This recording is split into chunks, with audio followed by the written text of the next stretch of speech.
The Splitting Hairs Podcast. Go big, go blue, go Jacks.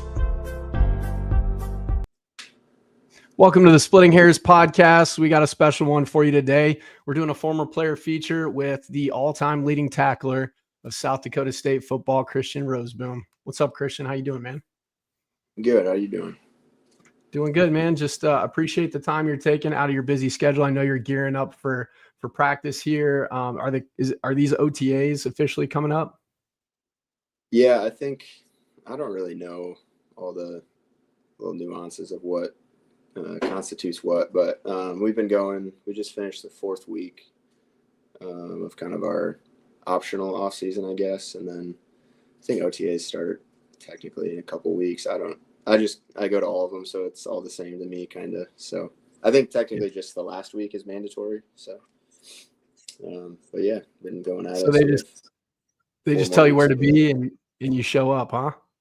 Yeah, pretty much. Especially, kind of starting new. Just make sure you're there on time and go where you need to go, and that's about it. So, I get it, man. Well, it's got to be a great way to earn a living relative to, just the standard run of the mill 9 to 5 and, living out, I'm sure, a childhood dream. I don't know if maybe you envisioned that you would make it this far, but let's go back and start at the beginning. How did you grow up? Where did you grow up? And what was your journey like throughout your competitive career playing sports? Yeah, so I grew up in Sioux Center, Iowa. I had two older brothers, so I think that was I kind of just did whatever they did. And so just competing with them, they were 6 and 8 years older than me. So I definitely got my butt kicked a few times. And they never took it easy on me. They never let me win. So I think that's probably what helped kind of get that competitive edge. But I think, just starting out, I just played as many sports as I could. Even all the way through high school, I played 4 sports. In Iowa, we have baseball in the summers, so it was kind of nice that we could do that. And I guess kind of the recruiting. I don't know if you want to talk about that later or not, but kind of throughout it, it was like, well, if you want to make it to maybe one of the bigger spots, you're gonna have to quit baseball, go to all these camps, do all these things. And at that point, I wasn't sure if I was going to play baseball or football in college. So I was like, well, I'll just keep doing what I'm doing, and never really thought twice about it. And luckily, I was able to go. So it had been my junior summer. I went to, I think it's just 2 camps. I went to Northwest Missouri State earlier in the summer, and then we had a game, I think, a baseball game in the summer that was maybe rescheduled or something. So the SDSU, one of the camps opened up. So one of my buddies, we just went to it, and I guess that's kind of how the ball started to roll, I guess, for me. So that's cool, man. Yeah, growing up in the Midwest, you get a lot more opportunity to get exposed to different sports, right? Because, a lot of people up there are farmers, and you got, the harvest and the planting season and all things associated with agronomy up there. And so, there really isn't a spring football season, and kids don't really specialize too soon. And I think that lends itself to, proper athletic development. And you talk about playing multi-sports and having brothers, that always tends to, depending on how you're raised, hopefully with a little bit of a competitive edge, fighting over second helpings at the dinner table, I'm sure, and competing in every way.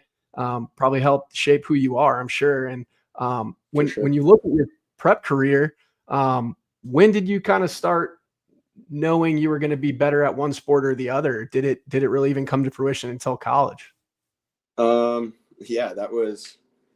It's kind of crazy how my journey has been. I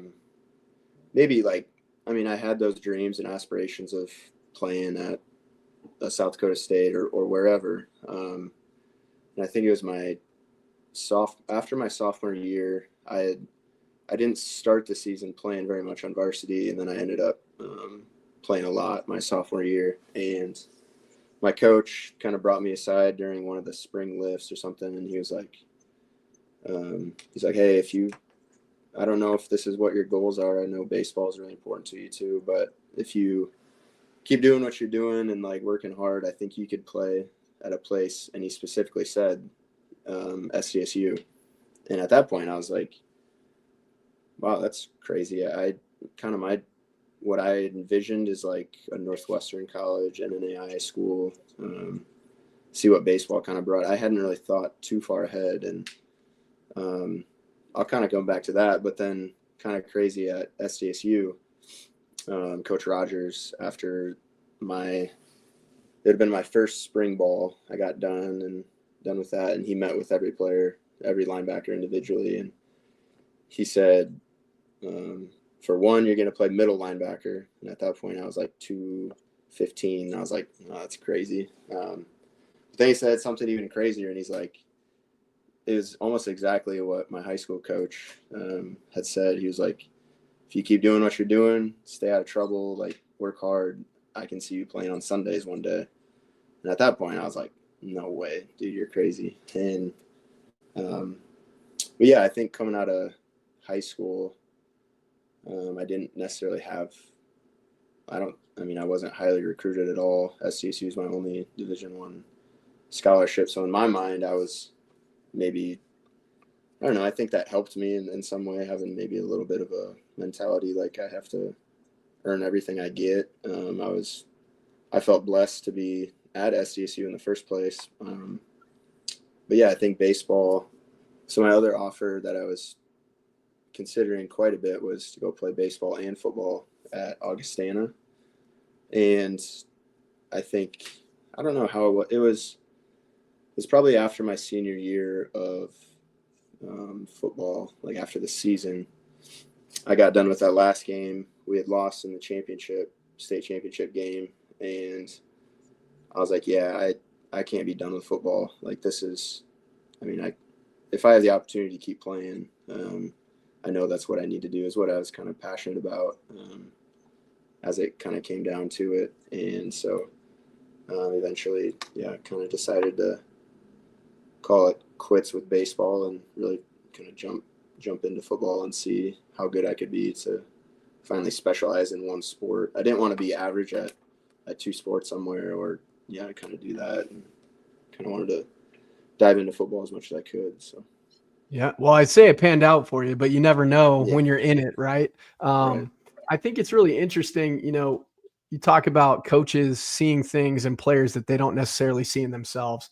I think that's the cool thing about Coach Jackson. One of his, really inspiring quotes that sticks out to him is like, treat a player as he is, he'll remain as he is, treat him as he could be, and he will become what he should be. That type of, I think I might have paraphrased it a little bit there, but I think that encapsulates, the true value of a coach as a mentor, as a leader, and as someone who can see in others what they might not necessarily see in themselves at the start. Right. What do you think, when you're going back to your high school career, what positions did you play? I played everything, I guess. In South Dakota, Iowa, like Nebraska, it was probably a middle sized. I was in class 2A in Iowa, so there's 85 kids in my class, which sounds tiny to some people, and that sounds huge to some people too. So played pretty much everything, running back, tight end, a little bit of quarterback, like wildcat every once in a while. And then on defense, basically all over. We played a 3-5 in high school, which was awesome. We just blitzed all the time, and it was a lot of fun. So everywhere from safety to kind of outside linebacker, I guess, inside linebacker, everywhere except D-line, I guess, is what I did. And then punt return, kick return, long snapper. Didn't kick. I wasn't a kicker. So, I think my last 2 years, the only thing I didn't do was kickoff. So I don't know how many plays, I guess, a game it was, but looking back on it now, I'm like, there's just no way I could do that anymore. So yeah. Well, back then you can recover like Wolverine, right? Like as teenager, you get a scrape and it seems like it's healed the next day. So your conditioning obviously is on a different level, and of course you're not playing against fully grown men yet. Some of them you are, especially out there in Iowa. Just good corn-fed monsters. I'm sure you played against a few of those that wound up playing for the Hawkeyes or Iowa State or something like that. But when you look at that experience you're able to accumulate at the prep level, and where'd you go to school again? Sioux Center High School. Okay. And so did you have a good mentors there, good coaching staff that kind of, exposed you to the game? Obviously they expose you to a lot of different roles, which can only help. Right. Yeah. I think it was good too, because I think my head coach, and growing up in a small town, everybody. So I knew him. He coached my brother. I guess it would have been 8-10 years before that. And so everybody knows each other, and he hopefully saw what was kind of coming along with my class. And we had a really good class, but he didn't, I guess, throw me to the wolves right away. He made sure to make sure I was ready to go before he kind of threw me out there my sophomore year. And still keep in touch with him quite a bit. Like, he calls every once in a while and just kind of catch up, and getting back to Sioux Center every once in a while is fun, and kind of seeing everybody. And, but yeah, there's a lot of, I think your SDSU it's a different atmosphere, obviously, but I think growing up with everybody and kind of playing on the same little league teams, basketball, AAU, all that, and then finally making it to the big show, I guess, at that point, and being able to go through that with the guys that you grew up with was really special too. Absolutely. And then obviously you have familiarity with the region, right? Because that Northwest Iowa, South Central South Dakota, or Southeastern South Dakota, I should say, South Central Minnesota, kind of all in that mix. South Dakota State's always done a really good job of recruiting those areas, and kind of maintaining familiarity with the culture, with the people that they bring in, all kind of from similar backgrounds, whether it's farm kids or whatnot. And then as we've experienced a lot of success, been able to, cast a wider net to get some elite talent from your Missouris and, Joplin, Missouri, Isaiah Davis, who's suiting up on Sundays, and just some other guys like that. And then inner city Chicago, we've had a lot of guys that we've been able to bring on. And so, when you look at what they've been able to do in terms of create some excitement, you were aware, you said, of South Dakota State. Now, is that just because you're a regional guy and you had older brothers, or did you actually kind of follow the Jacks? No, so I didn't really follow him. But did you play with Andrew Hogan? Yep. Love Hoogs. Yeah, he was Sioux Center guy, and that was, so when he was in high school, I mean, I was just a little guy, but they won state basketball, and I remember just kind of following him when he made it up to SDSU, and he was kind of, I mean, I'm sure there's some other guys that came along the way too, but he was the one that I was most familiar with that went to SDSU. And then we didn't really have anybody that went up there from my school in between. But yeah, it was just familiarity with the region, and kind of when they made the jump to D1 and stuff like that. And for sure, just, I mean, what it's become to me is pretty amazing. What SDSU has meant to me has been amazing now. And then looking back in high school and not really understanding what was really going on up there too, it's kind of funny to look back on now. What do you mean by that? Not really understanding what was going on up there? Well, just, yeah, I wasn't necessarily a fan of them. So then talking with one of my best friends, Preston Tetzloff, and him growing up in Brookings, him just kind of explaining to me where it started and where it's gone. I mean, the facilities and the college itself and all that, kind of the trajectory of it, and coming to kind of know, I mean, what everything has happened up there in Brookings. So it's kind of stupid, really, when you think about it, how little that town is. I mean, I think it's pushing 20K when the university's in session. So, we always get compared to other regional schools that have hundreds of thousands of population in their multiple cities. That school that shall not be named is one that comes to mind. And it's so really, in terms of the actual impact they're making for, relative to population size and just outright support, both financially and, the fans showing up now, is pretty incredible. So that has to feel good, especially when you're seeing guys that wore the same colors as you play across from you on Sundays. That has to be, we're competitive, right? So it's a little bit of validation and justification. Hey, we can suit it up with the best of them, For sure. Yeah. That's cool. And so obviously was there a little unique story that I'm thinking about? So your sister-in-law, obviously, she was in my class, Tracy. So Yep. I knew her, saw her around campus and stuff. And then she's like, yeah, my brother-in-law is actually going to be a Jack. And I'm like, okay. And then we're looking at your film and like everybody sees potential. And then you get excited about what a player might become. You know, you were real lean and scrawny, kind of, I guess you'd say, when you're coming in. And so you're coming in what would have been like 14? Fall of 15. Yeah. Fall of 15. So who were some of the guys that were in front of you that you mirrored your game after, at least learned from and absorbed some knowledge from? Yeah. So right away it was TJ Lally. He had been playing for 4 years. So that was, I mean, he was the guy, on defense. And then obviously Bobbitt was a grade younger. So I got to play with him that next year, which was awesome. But then like Dallas Brown, Drew Kreitzfeld, all those guys, Mears. I mean, we could sit and talk about all those guys. But it was coming in as a freshman, not really knowing what to expect, and then having those guys who've been there for 4 years. They seemed like they were.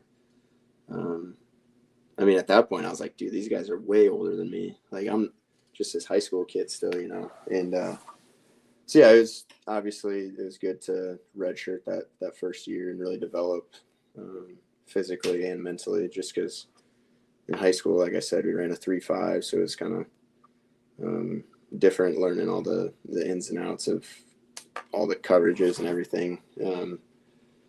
And then, obviously gaining weight was a big thing, kind of like what you said. And then, that next year it was just good to have that redshirt year. I know a lot of guys, they want to come in and play right away, and maybe that was kind of my goal, but once it didn't happen, I was like, well, this can be a good thing if I make it that way. So, ooh, I like that. So talk a little bit about that. So you're coming from a school where you played everything under the sun, and now you're having to adapt to, more conventional approach to your role, right? You're going to play one position, you're going to learn it, you're going to watch the guys in front of you, and you're going to fill in where you're needed.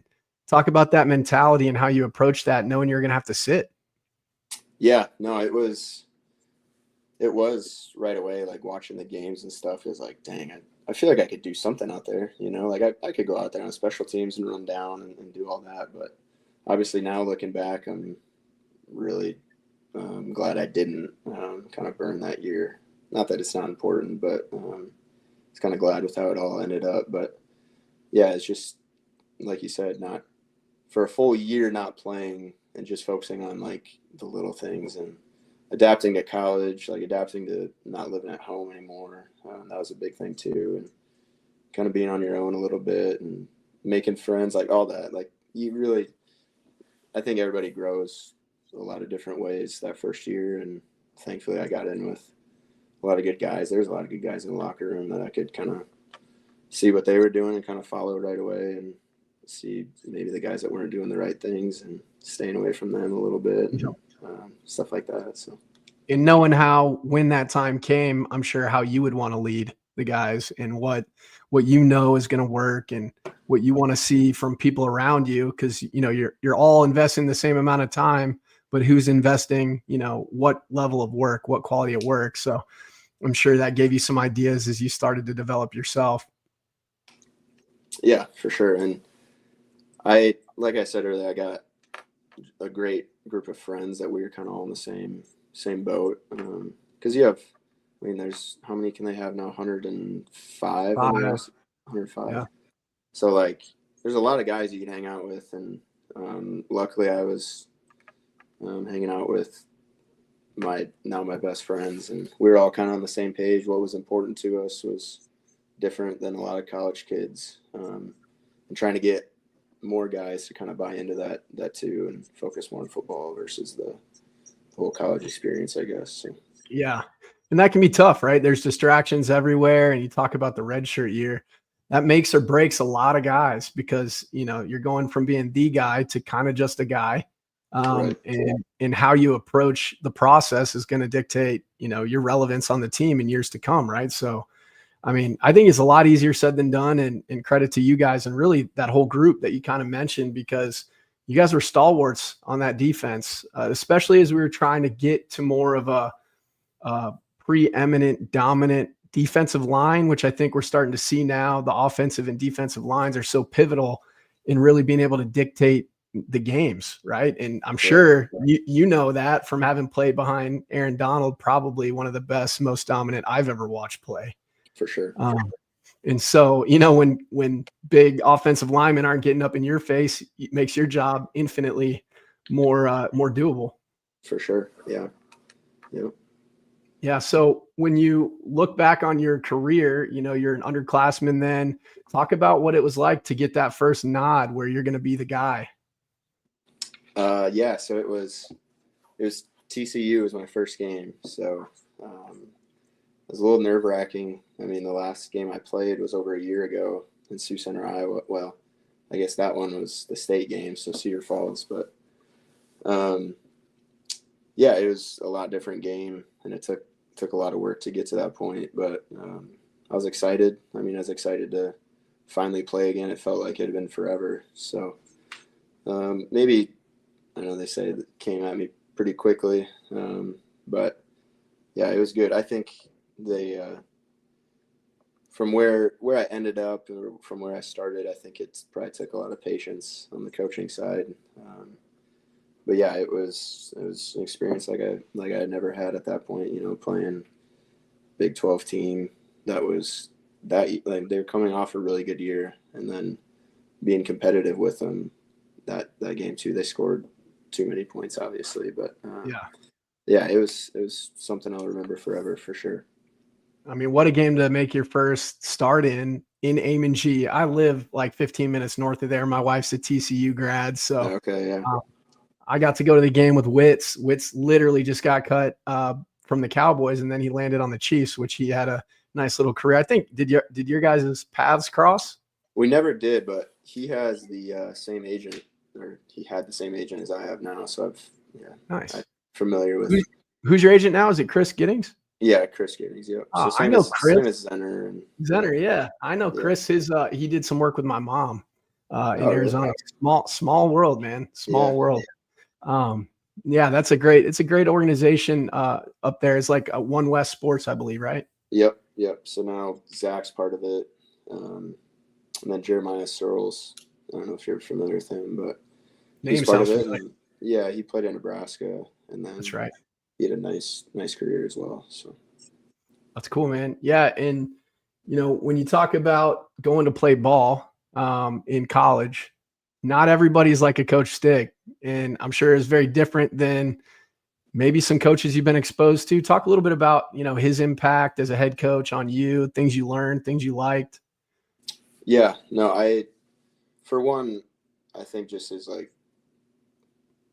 how he approached every player and how much he believed in everybody was, second to none. And how he really was, he wanted us to be a good football team, but he wanted us to become better men too. And so I think a lot of coaches, especially at this level, it's what you can do on the field and how you perform. And I think, it has to be that way. There's so much money in it. But I think there was more to it than that, and I think he saw the bigger picture as how he's shaping 100 guys each year into kind of their trajectory of their life. So something I'll always be thankful for. I'll probably never come across a coach like him again, and I don't think anybody probably will for a while. So yeah. No, he's one-on-one. It's so fun for me, having played under him as well, to have conversations like this with guys, and they all echo the same sentiments, right? And he's such a mold breaker because he comes from no personal football playing background for himself, but yet just was a student of the game quite literally and loved it. And it really when he gets on the board, man, he knew his stuff, and that I think commanded a lot of respect. And then when you're like, he kind of catches you off guard a little bit when he actually genuinely does care so much about how you develop as a person. You kind of like skeptical at first, and then you're like, oh, this is just how he is. And I think that really resonates. And it's really cool to see his impact continue to carry on the program and get guys in like Jimmy who paid his dues and got the head coaching job. And then now Coach Jackson, who's coming in, who recruited a lot of really good players on your staff and was, during your class in time there. So are you looking forward to catching any? I know you're playing, but you looking forward to kind of keeping an eye on the Jacks from afar under his leadership this year? Yeah, no, I am. I was trying to look. Our bye week this week is pretty late, so I don't know if it'll line up with any games. They might be in playoffs by then. But last year I was able to come back for the Hobo Days game, so that was a lot of fun. But yeah, I'll watch pretty much every game on my phone on the way to the airport or whatever when we're flying out on Saturdays. But yeah, still keep in touch. It's a little different now, obviously, with being 6 years out. Like, I don't have any overlap with anybody there anymore. Yep. So I mean, you've gone through that obviously too, and so yeah, it'll be interesting. I'm excited to kind of see how the program is kind of molds itself into the new team. It's a different team every year, but now there's a lot of turnover, so it'll be exciting to kind of follow that for sure. It's a different era for sure. And of course, we say once a Jack, always a Jack. I'm looking forward to see how Coach Rogers does too in the Pac-2, I guess it is now. But he did a lot for South Dakota State, so it'll be exciting to see how some of those Jacks who transferred over there perform. Obviously rooting for everybody's best and seeing how the chips fall, but it'll be exciting. It only continues to boost the signal from guys who played in blue and yellow and coach in blue and yellow to do big things at the biggest stage. And when you look at things that left an impact on you, do you have any favorite Stigisms, as I call them, like LNTC, or anything still stick out in your mind that you dropped? I mean, there's plenty of them, obviously. We were just talking about, what was it? So for fall camp, when it's getting to the end and all the students are coming, and we have the national parks presentation. That's something that I'll probably remember for a while. What? I mean, the national parks presentation? You never saw that one? No, he never did that one with us. Yeah, well, I think that's something maybe we'll just I don't know if I can talk about it too much. It wasn't like anything crazy, but it was fun. It was part of his Stig Pop deal at the end of each day of fall camp, which, looking back now, that fall camp seemed like it was, I mean, if you told me it was 3 months, I'd been like, yeah, that was probably about 3 months. And looking back, it was like 3 weeks. Right. We thought it was just crazy. Yeah, Stig, I mean, he's got all his things. No swearing was obviously a big one with him, and some of the things he would say instead of it obviously were hilarious. And yeah, I know he dropped some bull manures. You say that? Yeah, he would say it. Yeah, so the guy would mess up, and they'd say a certain word, and he'd be like, "Shoot, you meant shoot, right?" And he'd be like, "Yeah, sorry, coach," and then he'd just keep going or whatever. So. Yeah, definitely one of one, like you said. That's awesome. And then obviously we got to talk about it because it doesn't happen often, and it certainly doesn't happen too often at the FCS level. But you're a part of a team that got to experience College Game Day. What was that like? Yeah, so that year I was living with Preston, and we were right across from like the Campanile, right next to the Foundation building. So we, like, every time we'd come home, we'd see like more and more of the like setup of it, and we're like, this is, I mean, you never thought this would come to Brookings, South Dakota, and going through all that was obviously super fun and special, and hopefully get another one pretty soon. And I think it went, I mean, everybody that went to it and stuff, like they loved it. So hopefully you can get them back soon and kind of be on that level. Yeah, the fans did a damn good job showing out, and how cool. That was kind of the episode that launched Pat McAfee's career, and we see, his star continue to rise, and, obviously rocking the cutoff Jacks hoodie. That was pretty sweet. And, the product on the field from a defensive perspective was really nice too. I mean, the outcome didn't materialize like we wanted it to, but shutting Trey Lance down, like really nothing through the air, fumbling. Obviously, it bounced right back up to him, if I recollect properly. But the ball literally bounces your way sometimes, and it didn't bounce our way in terms of the injury bug, because we were kind of moving the ball at will on him the first drive too, and I don't think they were going to have an answer for Cade, who had a nice little moment in the NFL as well. So just good memories all around for the most part, and you guys made some real runs into the semis and really set the foundation for what was to come with the back-to-back national titles that the boys got to experience in 22 and 23. Did you get a chance to head out for those at all? Or I went to the spring one, whatever year that was, 2021, I guess. Right? Was that, so May I went out to 2021. that. Yeah. Went out to that. That was obviously, it was awesome. And like you said, wasn't kind of the injury bug too, a little bit there. Yeah, that one also. Damn. Yeah. So, I went out to that one, and obviously then that was my first year out. So all those guys were obviously really close with. So that one was special. But I haven't been able to make it out to any of the recent ones. So. Did you get a chance to catch it on TV? I did. So I think it was 22. We were playing the Seahawks on the exact same day that the national championship was. So we went out. I think we went out at it was about halftime of the Jacks game, and it was already they were already controlling it. We thought they were going to, and then after the game, I had one of the trainers. I was like, "Hey, make sure you check in on that score for me." And then after the game, it was pretty cool, talking to Cade, because he was in Seattle then, and so talking to him about them winning it and stuff. It was still pretty cool. So. Yeah, man, that was awesome. Being at that game and watching just the surrender Cobras from the old North Dakota State fandom was awesome. And it's always great to have an awesome rivalry like that. Get to play out on the biggest stage for a natty, and just what those guys were able to do. Carrying that momentum that you and your class and some of the ones before them were able to put together to again set that stage was pretty awesome. And then doing it again under Coach Rogers in 23, another awesome thing to experience. Back to back.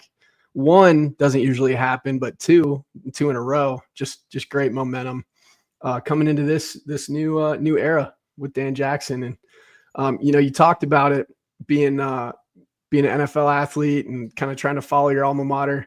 What was it like diving headfirst into the NFL for you when you were your undrafted free agent? Talk about that process. Yeah, no, it was something I mean, before Rogers kind of put that bug in my head that of a possibility of it wasn't really something I thought was kind of in my future.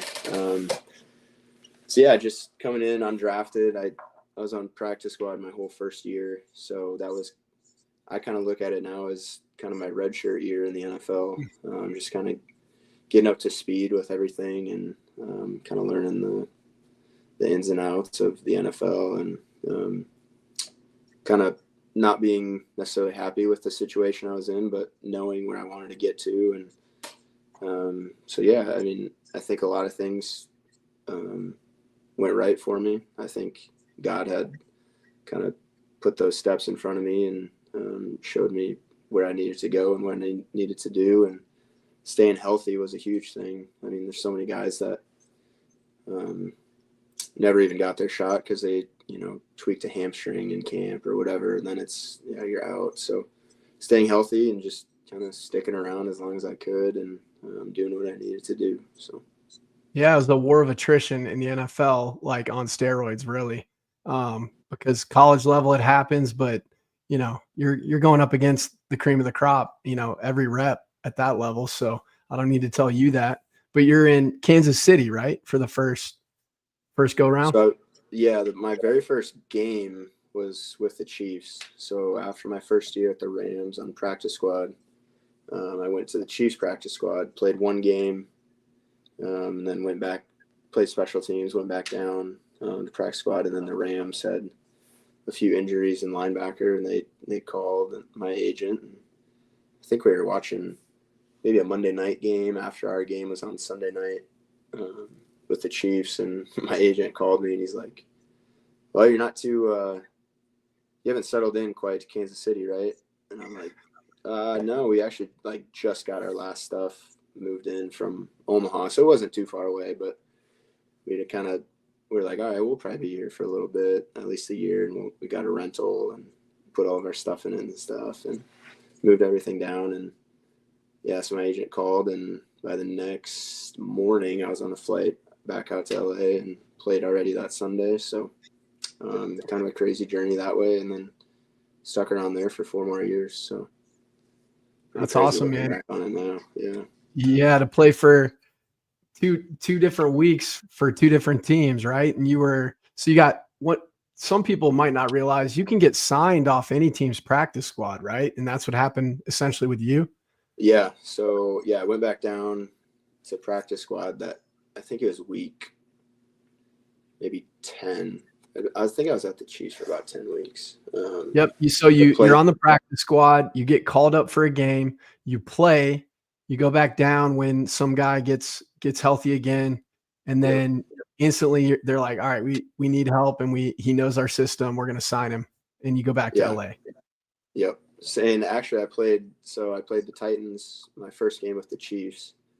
And then my first game back at the Rams, we played against the Titans again. So my first 2 games were against the same team, which is probably hasn't happened very often either. So no, that's incredible, man.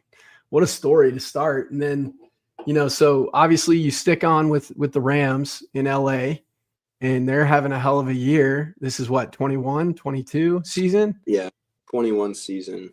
Yep. And you guys make it all the way.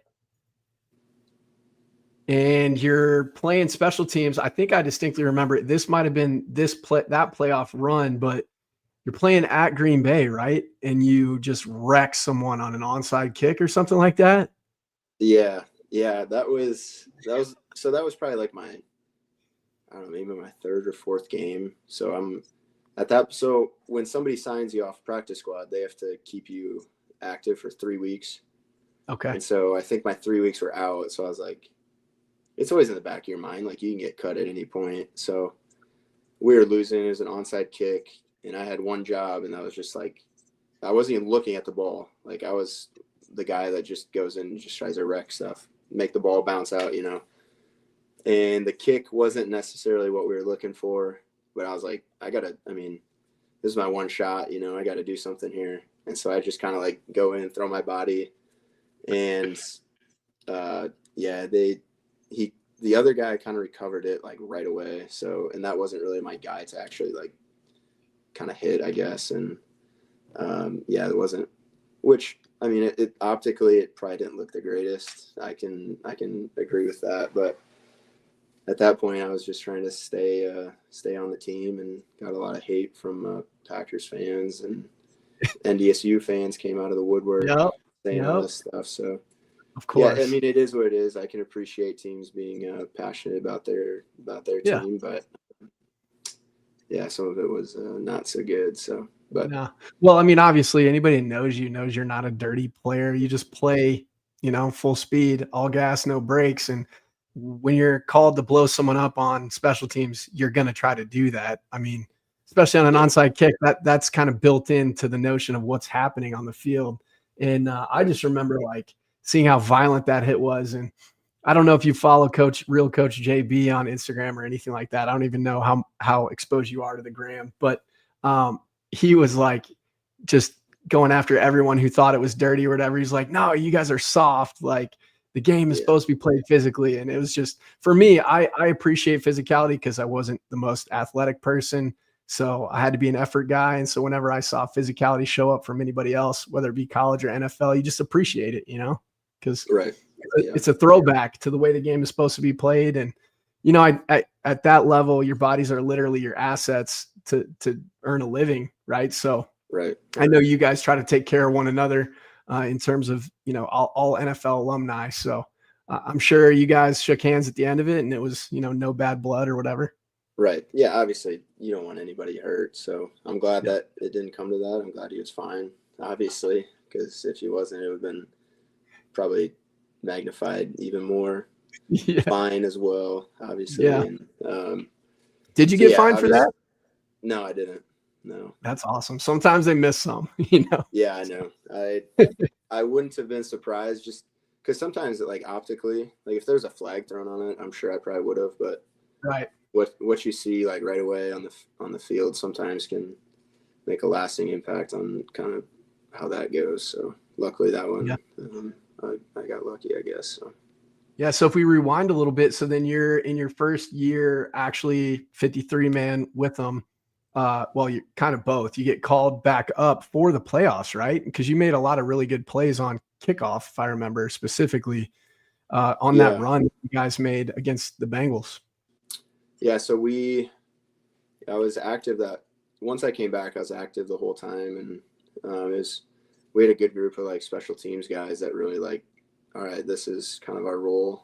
And at that point, kickoff was still the old rules, obviously, and so there's a lot of touchbacks, but when you kind of get those ops, you kind of got to make the most of them. And yeah, I had a few. I mean, we really had a lot of good plays as a unit on special teams, kind of down the stretch and kind of making a difference. The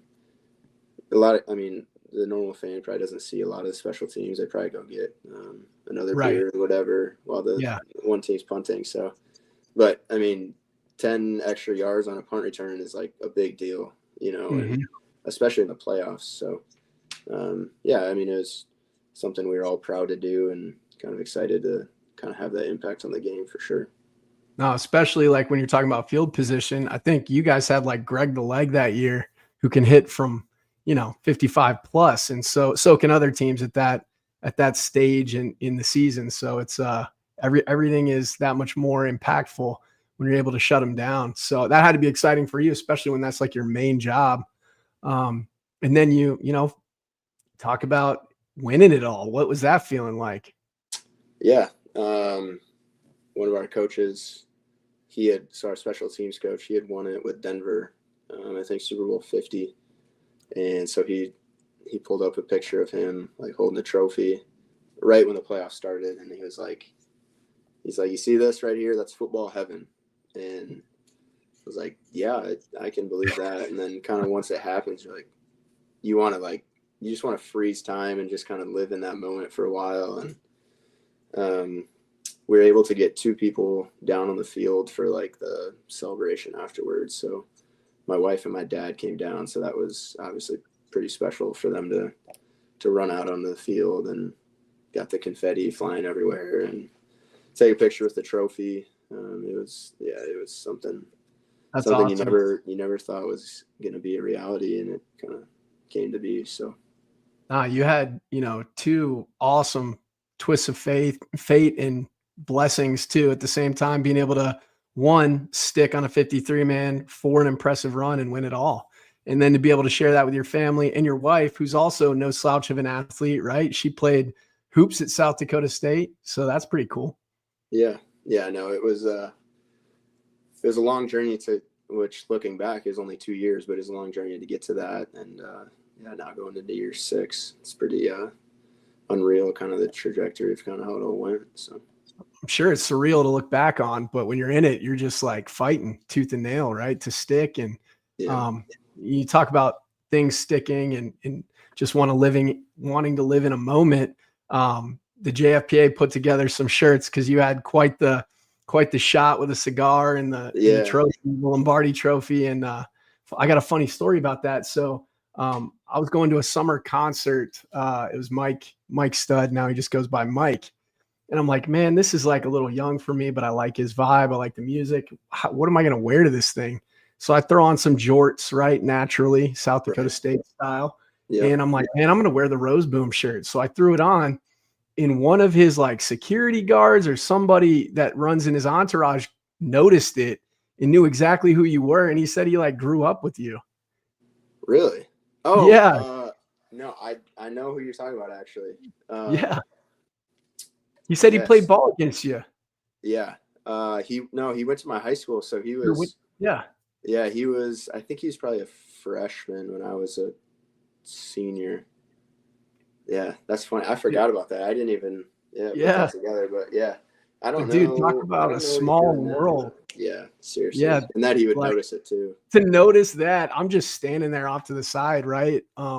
Getting a non-alcoholic beverage, of course, and just just trying to have a good time. And he spots Yeah. it, and then just starts chalking up about your high school days. And I was like, damn, Yeah. this is weird. In Yeah. Dallas, Texas, of all places, right? Right. Yeah, that's crazy. No, I didn't. Yeah. Would have never known that. So the brand travels. That's what I'm trying to say. The brand Yeah. of South Dakota State ball in Sioux Center, Iowa, definitely carries. Yeah. So yeah, pretty cool thing there. And then you fast forward and you're now on the 53 man, and you get a nod to be the guy. At inside linebacker there. PFF had you graded out this past year real high in the run stopping game. I think tackling efficiency was one of the highs that they graded you out at.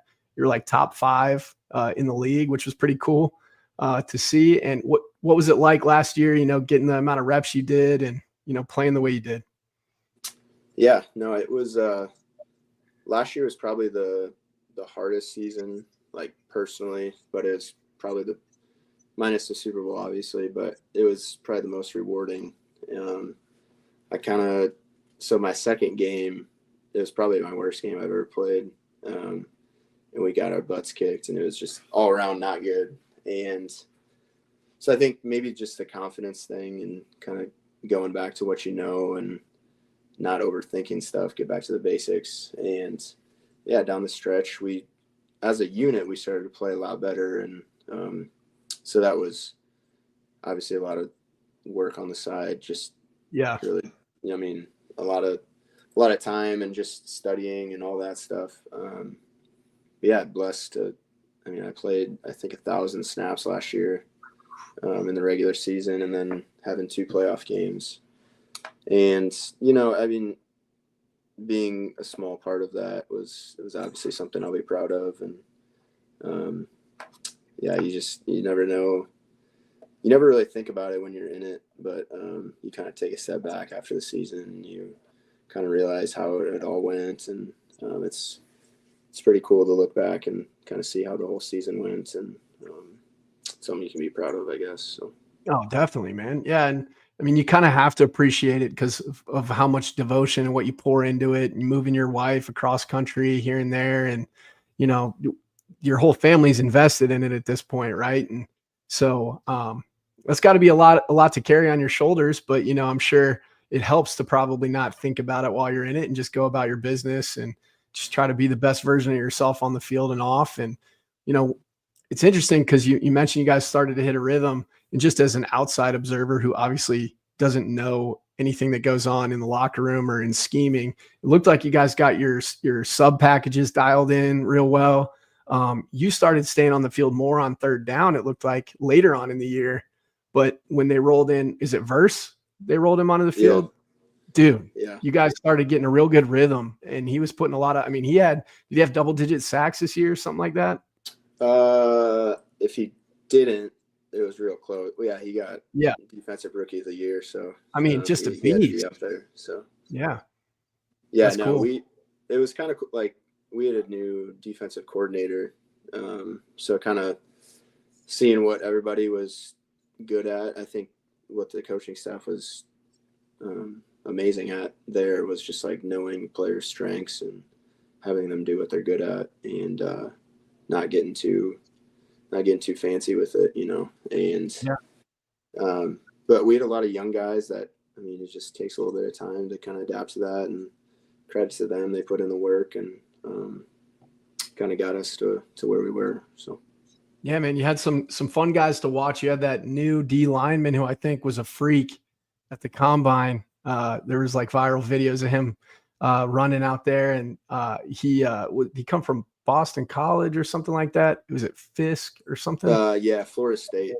Florida State, that's right. Yeah, just same colors. Looked like an animal, man. So you got to play with guys from blue bloods all over the country, and then also like talk a little bit about what it was like picking off Tua this past year. Yeah. So that play, the week before that, I was dealing with some injuries, and I didn't know, like, if you'd have told me the night before that I was going to be playing in that game, I would have been like, yeah, I don't know, we'll see. And luckily I was like, all right, we're doing it. Like, I'll be fine. And I didn't play as many snaps that game, but the ones that I did was blessed to be in the right place at the right time and kind of do that. So, there's a lot that a lot of people don't know and what you're going through week to week. But I mean, I'm sure you can appreciate that. And so the outsiders have a lot to say about certain things, and I was glad to go out there and put together a good game. So, yeah, I mean, all the keyboard warriors, they all have stuff to weigh in about, but they don't know what's going on behind the scenes. How often the guys, in the training room for, bumps and bruises or legitimate like injuries that they just play throughout the entire season. But I thought it was kind of cool. They got you mic'd up or caught a sound bite of Tua asking like why you trucked him or something like that. At the end of it. Yeah. So my agent actually called me that night and he was kind of freaking out about it. And it wasn't even on my radar. Like you're trying to score. Yeah. I know where to go at that point. I play defense. Like I'm not out there like doing drills, trying to like juke people and stuff. So once I like kind of got ushered out, I was like, well, I'm not just going to step out of bounds. Right. And that's right. There was another thing. Obviously I'm glad he didn't get hurt. Of course. But sometimes that's just how it goes. And I'm glad there wasn't anything after that, I guess. So yeah, you guys both are high character. And I feel like he probably understood what was up. I mean, if you don't want to get run over, definitely don't try to tackle a linebacker in the NFL who's trying to house it, know? Yeah, I know. I should have said that too. I was like, well, you could just let me score. That would be kind of right. Nice. Get off the tracks when the train's coming through. You know what I'm saying? I guess so. No, he's like you said, high character guy. I'm not trying to hurt anybody ever. So no, not at all. And then when you fast forward now, you're in Carolina, rich history, a great linebacker play there from Dan Morgan, who came from the U back in the early 2000s, to Luke Kuechly and Thomas Davis.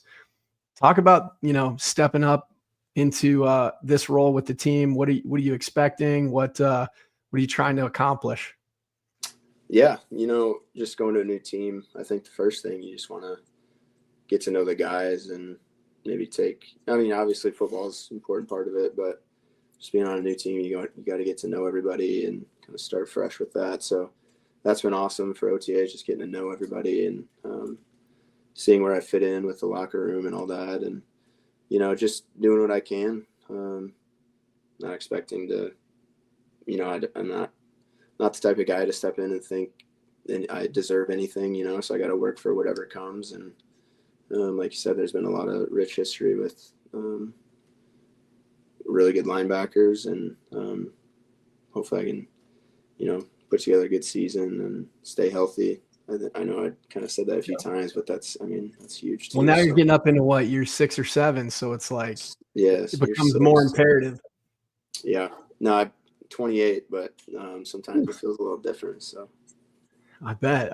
Couple more questions, then I'll let you bounce, man. I'd be remiss if I didn't ask, what's the deal with the hair? Is that like a calling card now? Is it something you're just used to? What does the wife feel about it?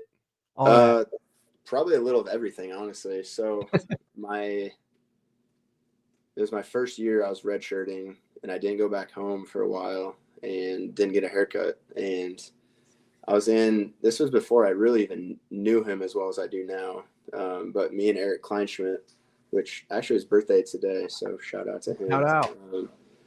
We were in a biology lab together, and we were partners. And it was a late night one. It sucked. It was terrible.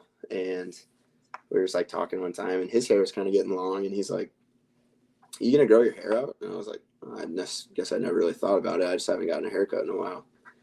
He's like, "I was thinking about growing mine out." So we just kind of did it together, and then got real long.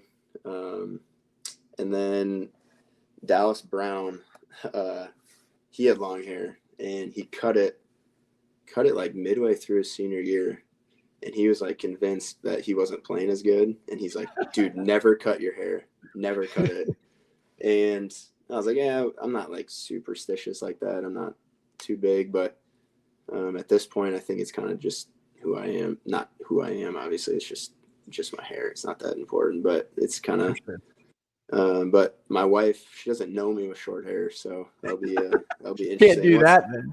Yeah, I'll cut it once I'm done for sure. I'm not like I don't think it's super sick or anything. It's just kind of how it is. So Right.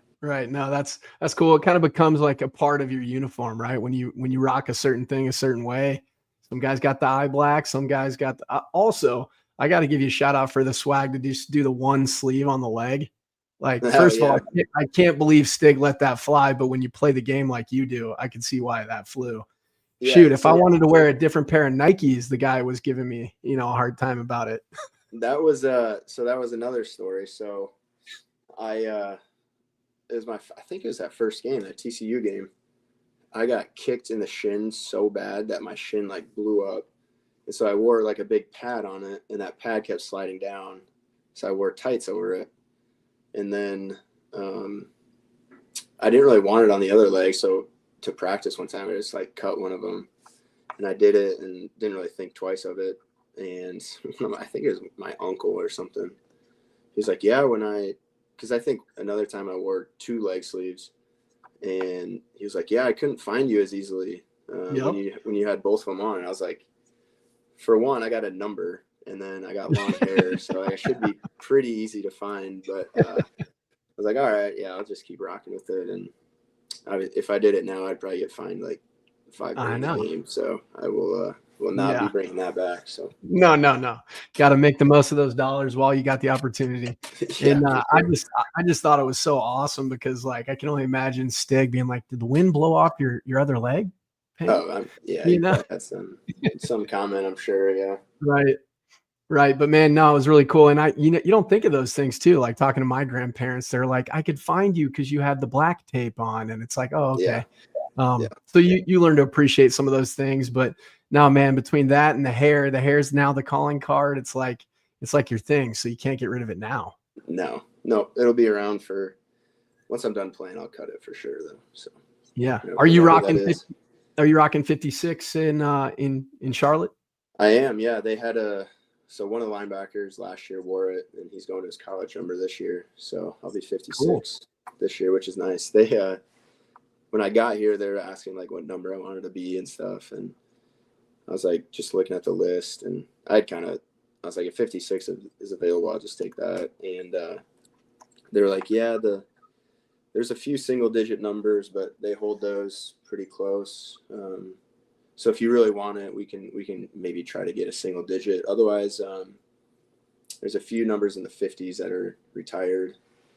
And then they're like, 59 isn't retired yet. But obviously that's a pretty important number here. And I was like, well, it should be retired for one. Yes, exactly. But they're like, if you want to wear it, that's fine. I was like, no, no, sir. Out of respect, I will not be taking 59.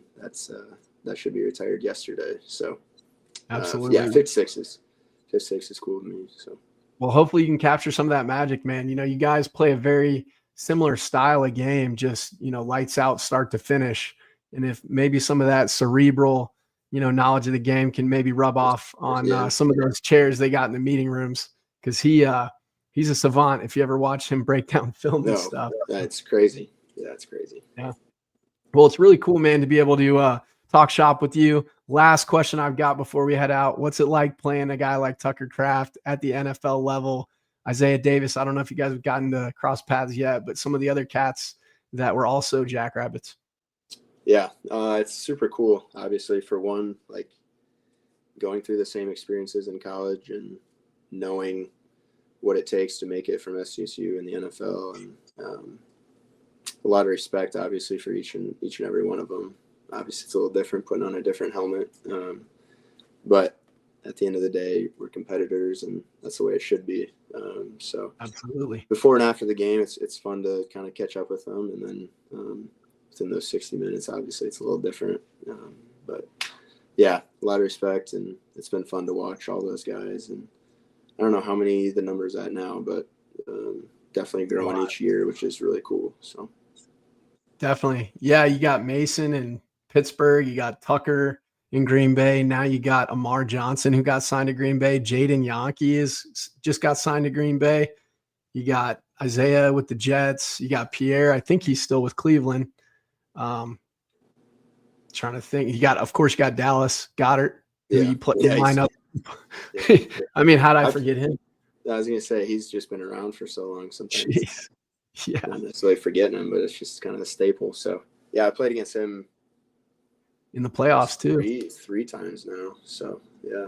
Yeah, one of the best in the league, man. That's incredible. And, you're making a name for yourself too. We wish you all the best out there in Carolina. And I know you're going to do big things. And if you do cross paths with the Vikings, hopefully you get another dub. That's my hometown team that my mom just entrenched in my brain that I got to, sufferingly pull for. But, we do what we can.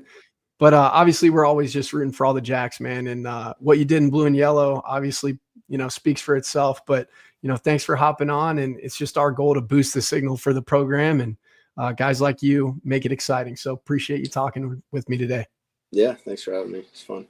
Awesome, man. With that, go big, go blue, go Jacks.